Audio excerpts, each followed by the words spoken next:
Hello everyone, welcome to the Knowledge Quest channel. This is going to be the first episode of the Knowledge Quest channel going forward with the webcam and all the good stuff. I'm going to be giving a little presentation today, just for fun, because I can, and also I want to show you some very interesting images from the old world. So if you've seen the title of this video, you know what we're going to be doing. Let's get on with it. We're going to start with this one, because, first of all, we've got the Eiffel Tower here, and if you're familiar with old world stuff, and if you're familiar with sort of hidden history, I'll list a few names in the description for channels that you can also go to for more knowledge. The Eiffel Tower, personally, I think, first of all, ether-based, because just look at it, it's ether technology. Just the same way as you have these balloons up here. Well, these balloons, and I'll get to it in a minute, are very similar. As you can see, they're grounded here. But I don't think, now that I'm thinking about it now, it just came into my head, I don't think they were specifically for travel. Because, and I'll show you this image now, because of this image.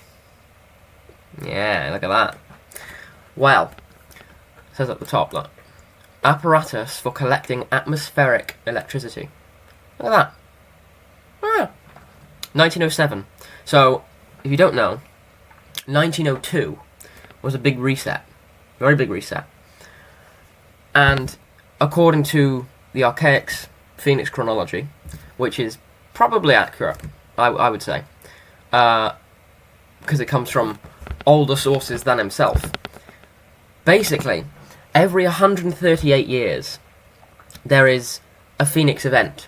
That could be red dust, red rain, it could be earthquakes, it could be flooding, it could be things in the sky, shapes in the sky, orbs, sometimes even, I think, eclipses. So, it really depends.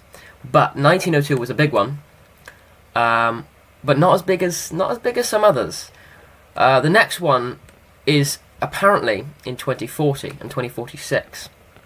I know, it's a lot of information, but still. Stuff you gotta know. Stuff you gotta know. But yeah, this is just what it reminded me of. And it's very interesting, as it's tethered, as you can see, with a big cable. And I don't know what these numbers mean, because there's no reference to go along with them. I would assume, I don't know actually. Patented 1909. Application files June 26th, 1907. Okay, so a few years later. But look, you have the coils and a box inside the ground with two prongs coming up. That's very interesting. But that's in the lower parts of the ground, where the rock is. And this is the grass. So these are tethered to what looks like stone. Or the earth, like the actual earth.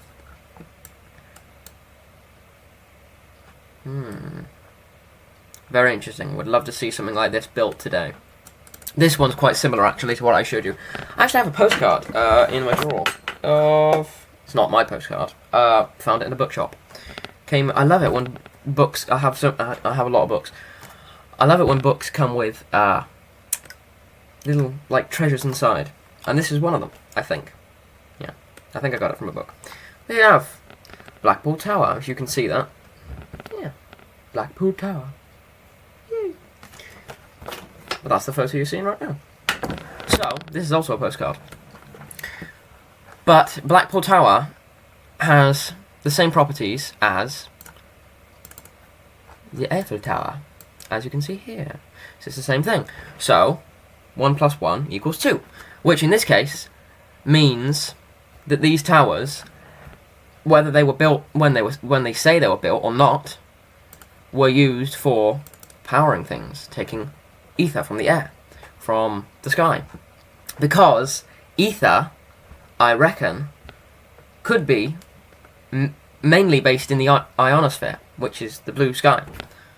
But above that point, I don't know, because it just goes black. Or clear, because, you know, yeah. But as you can see, airships, I would assume, went on top of these and got fueled up, just like we see in, where is it? This image here. And it's the same formula. You have the tower, you have people fueling. Of course, this is in the 1900s. This looks to be like 1930s, 1920s, I don't know. But it's always strange, because there's always some form of drip-fed technology, like, boom. For instance, AI now, it's being drip-fed. Little tipples of drops of technology that come through, one part at a time. Because, what was that quote? Basically, for whatever technology we have, like this, the government are like 20 or 30 years, maybe even more ahead of us. I'd say more than 20 or 30 years.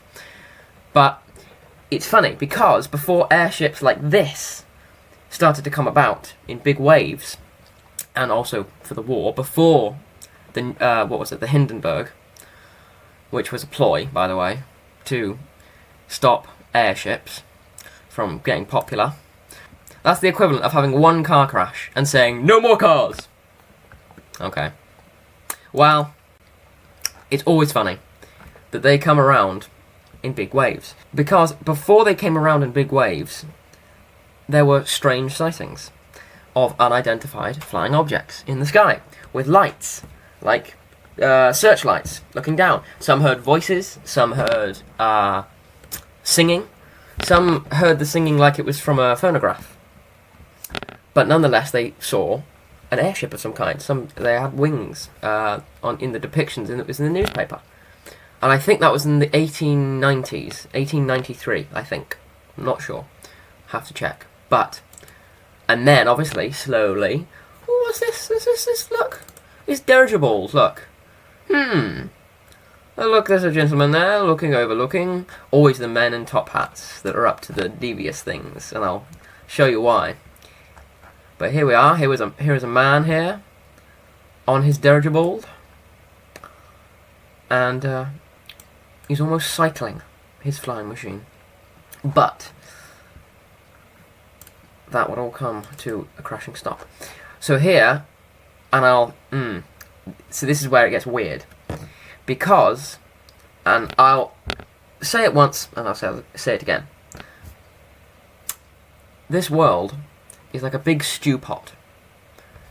Every ingredient is in one pot, stirring around, and you have to find out what the hell's going on in the mix of it. Well, this is one of those things, because these people here are drawn in. They're drawn in. You can see they're drawn. They're not real people. These four people here, they're not real. And I want to know why, because this isn't just in this photo. It's in many photos from the 1900s onward. And I don't know why. They're covering something up. You'll have World's Fair photos of drawn lampposts, highlighted statues. And something to be investigated, again. But here we are. The dirigible has come down, and they are covering something up, I think. Well, the mainstream media, as always, would probably say artistic license.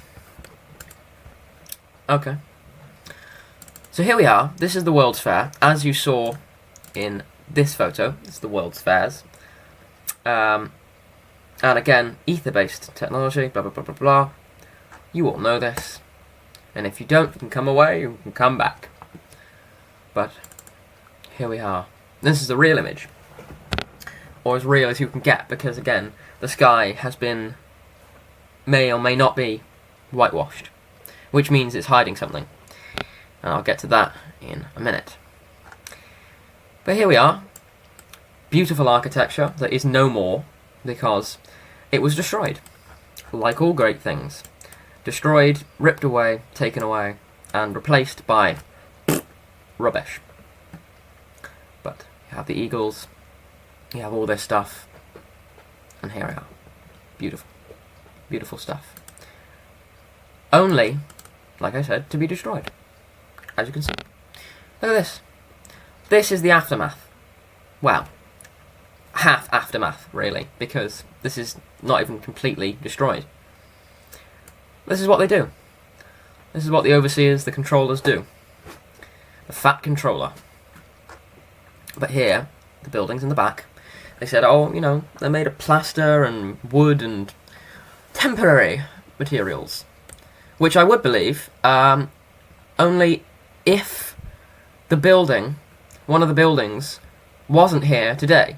And if you go up to the building and go, it's made of concrete and stone and hard, strong materials.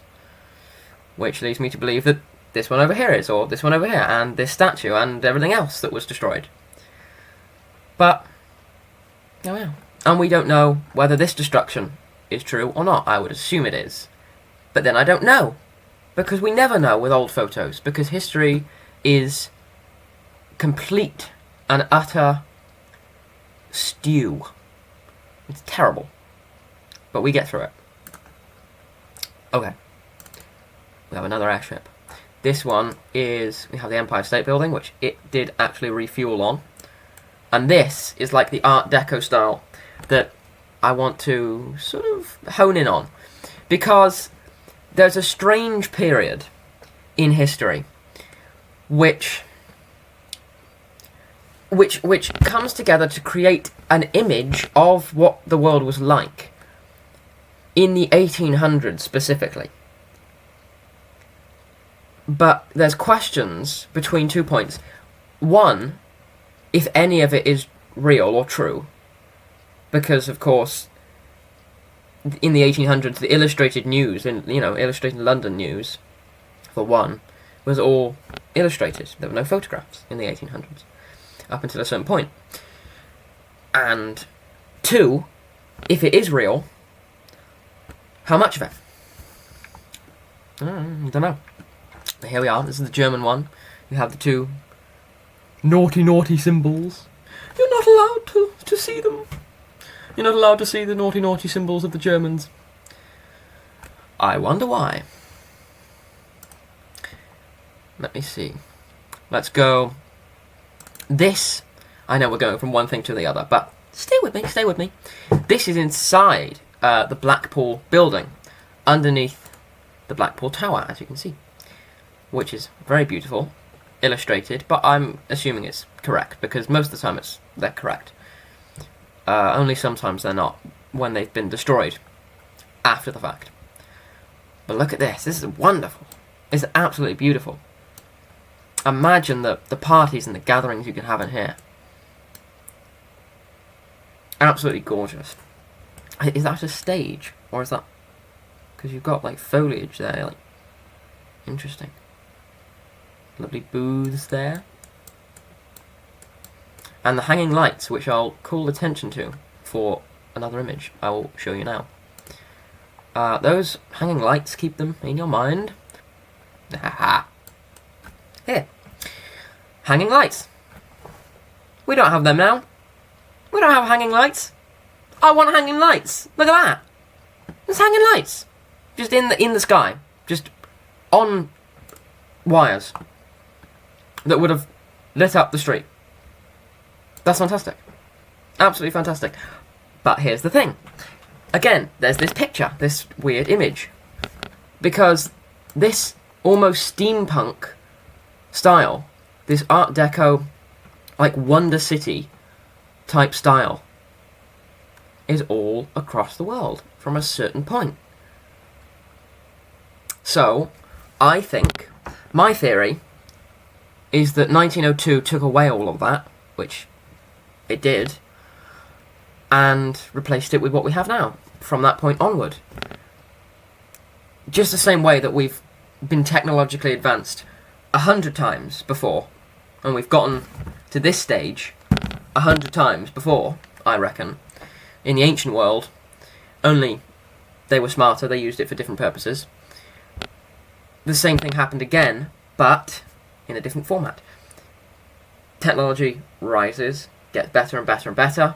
We get ether technology because people go, well, if I push my glasses in and I look over there, I can see something interesting. Let's get some antennas popping up. You know? And the same thing happens. And then 1902 comes and all gone. Thank you to the top hat controllers, which, in turn, do this stuff. So there they are, look. Pointing. I think we should get rid of this statue here, gentlemen. I think we should get rid of this monolith here, too. It's causing too much eyesore. Yes, we could build a fine establishment and change it around for something much more profitable. That's the way. That's the way. But, again, like before, we have the same epicness. This building here, you can see, this is not what it originally looked like at all. Specifically, this part as well, right here. These were much different. So, things have been taken off, things have been replaced, things have been moved around.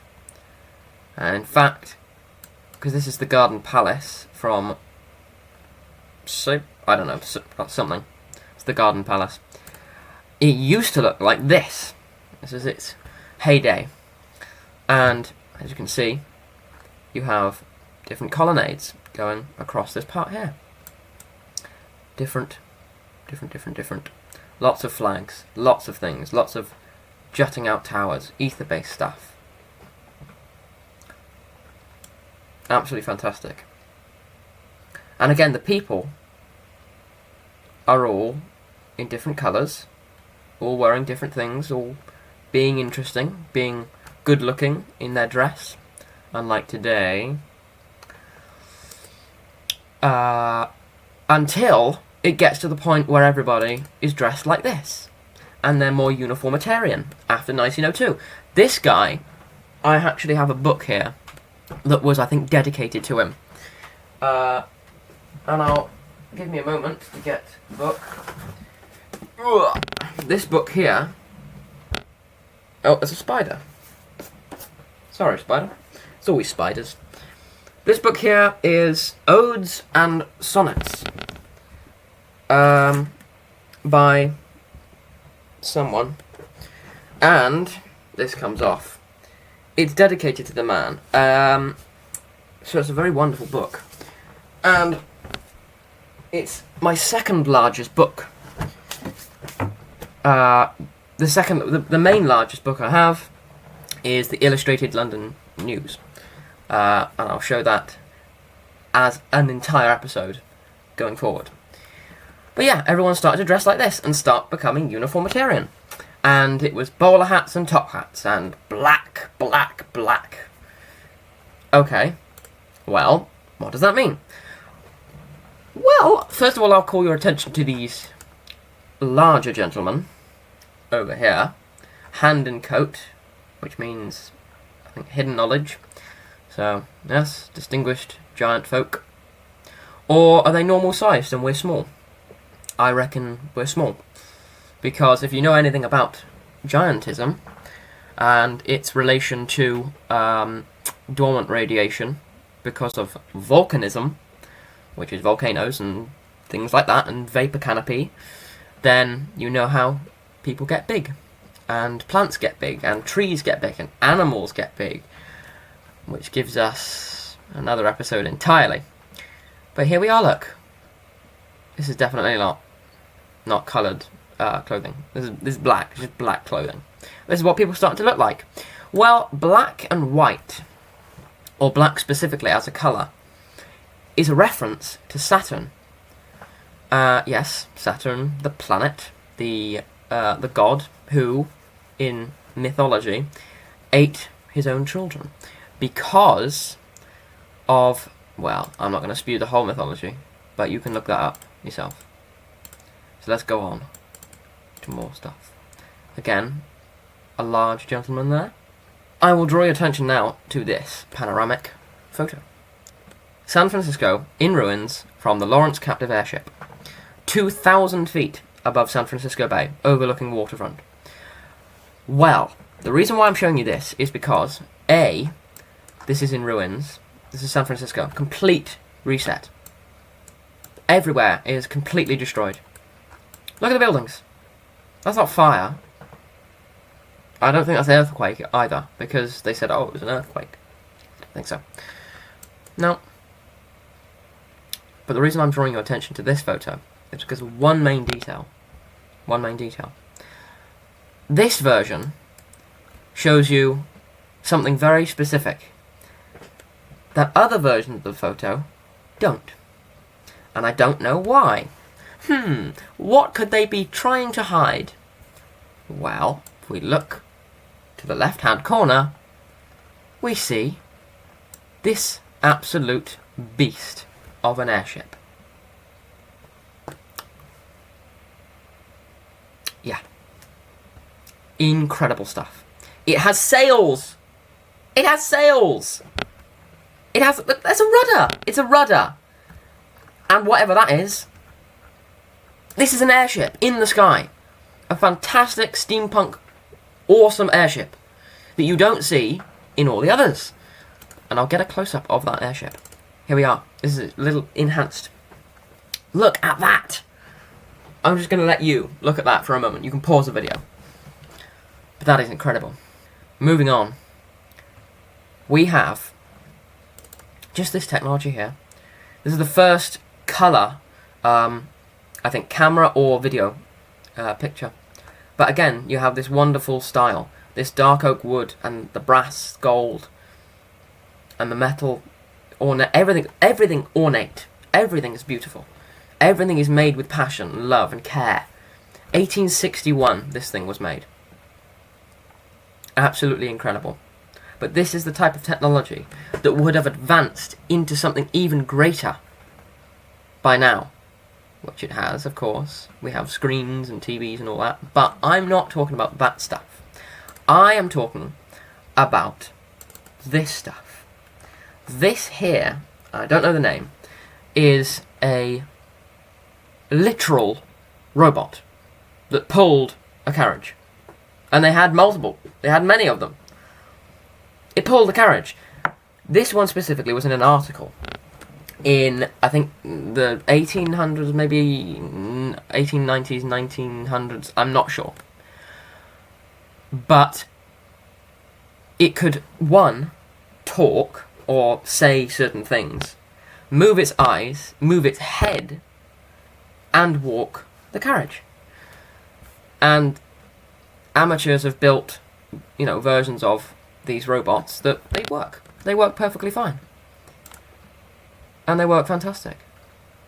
And it's these robots that bring us over to this little concept here.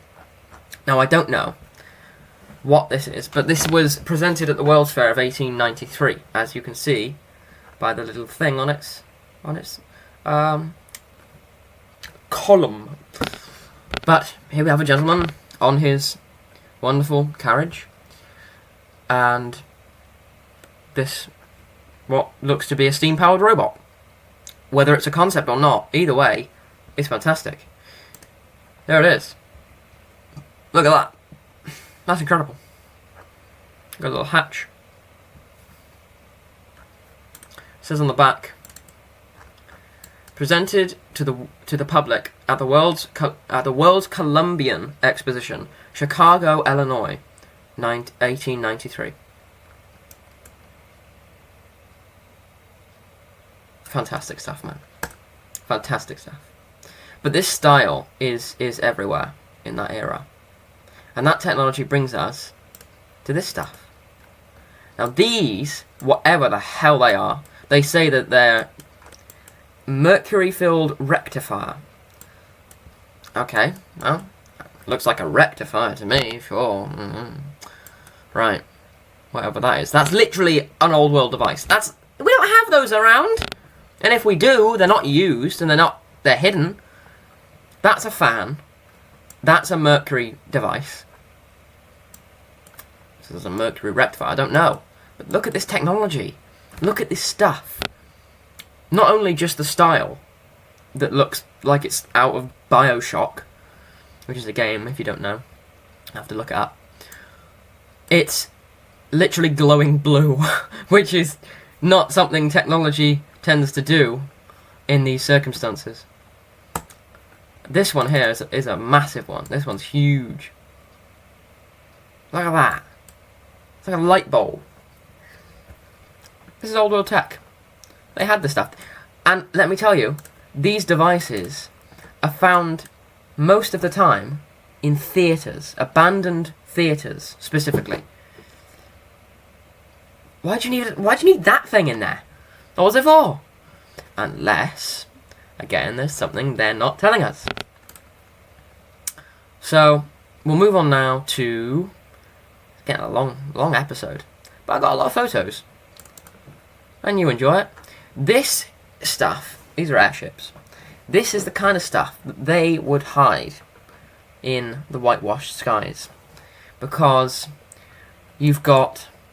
I mean, just look at this. Look at this world.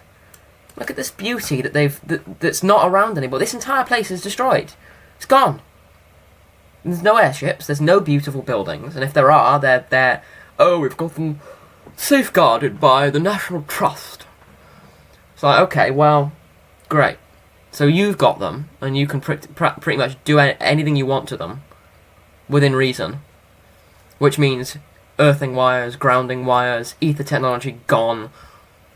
Not to mention the countless fires that happen all over every old world building. And we're still having them. There was a massive fire that burnt an old world building quite recently. So it's still happening, this stuff. And it's anger-inducing indeed. Because this is the world we had. And it inspired people, and it got people inspired artistically. No wonder they woke up and looked out their window, and they looked up and saw above them flying this giant airship and thought, this is the world I live in. This is the world I have. And they looked over to the waterfall, and it's springing up beautifully, and you've got gentlemen and ladies walking by in their wonderful clothes. And you think, what am I going to do today? I'm going to do a painting today. I'm going to write a poem. I'm going to do something worth doing. I'm going to go for a walk and just relish in existing. Because just existing was good. It was content. Unlike today, even existing today is hard. It's very difficult. But we'll get through it. I'm sure we will. So let's move on to... Oh yeah, I didn't forget. Robot. So, robot. You look into the robots. This kind of stuff. Look, this is Queen... what was her name? Something with a G. Something like Queen Gillipie, or Queen Gillipie, or something like that. Something with a G. But there she is. And that's also the reference George Lucas took for Star Wars. So here you are, look. You can see this image.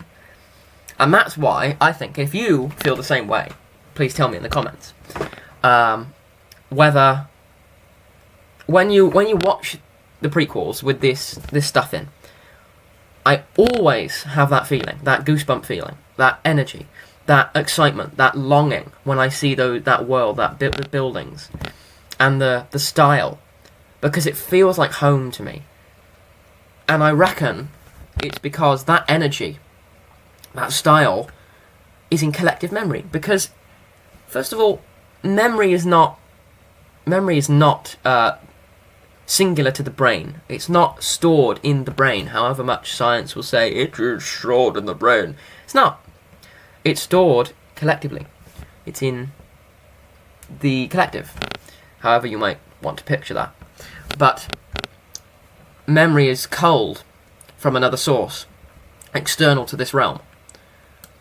So, when we see this stuff, when we see that, it reminds us of that subconsciously. And we go, oh, why do I feel that? That's amazing, that's crazy.